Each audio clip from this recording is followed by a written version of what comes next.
health. Nitie machines manokel Kenya ka health manyaka sani ok ti.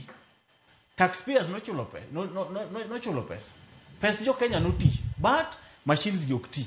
Then ibiro winjo kinyisi niya nitiere thieth moko manyaka ng'at ja Kenya chak kaune pesa ka dhi na India kata China kata kanye kidhi thiedhi. Yet gigi inyalo thiedhe Kenya ka kapo nono ni systems wa ne tiyo maber. What we are saying is, Joyce, Parliament won't give any faith.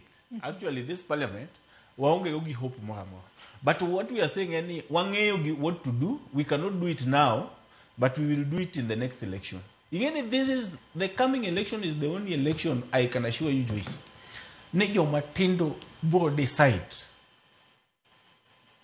the future of this country in the next election. What am I saying? Mondo will fix a few things.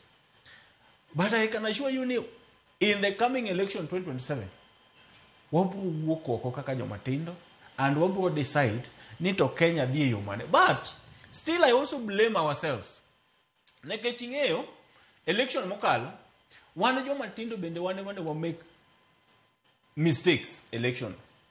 Wane jo Matindo mani wuondo wane watu wa bodaboda, watu wa mkokoteni, watu wa sijui nini.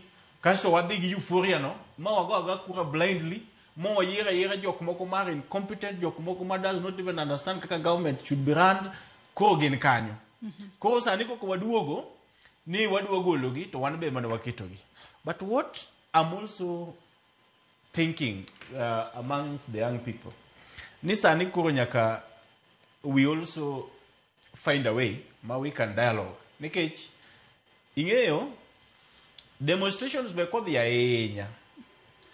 To samoro kata mana the well-intended purpose nyalo bedo lost along the way. To nyaka sani nyalo bedo ni the well-intended purpose osebedo lost. Nikech adiera kwa ng'iyo, ng'anyo manotimore mokwongo mane rowere mago maga Gen Z omuomo bodonjo nyaka od bura. Nen mano mar kwe, nok waneno kata ka nitiere kata kuo mora mora manotimore. Ne gintiere mana kod simbe gi e lwet gi placards kaachiel kod bendere mane gintiere godo. Bang' mano to waneno ka koro ng'anyo makamago koro osebedo infiltrated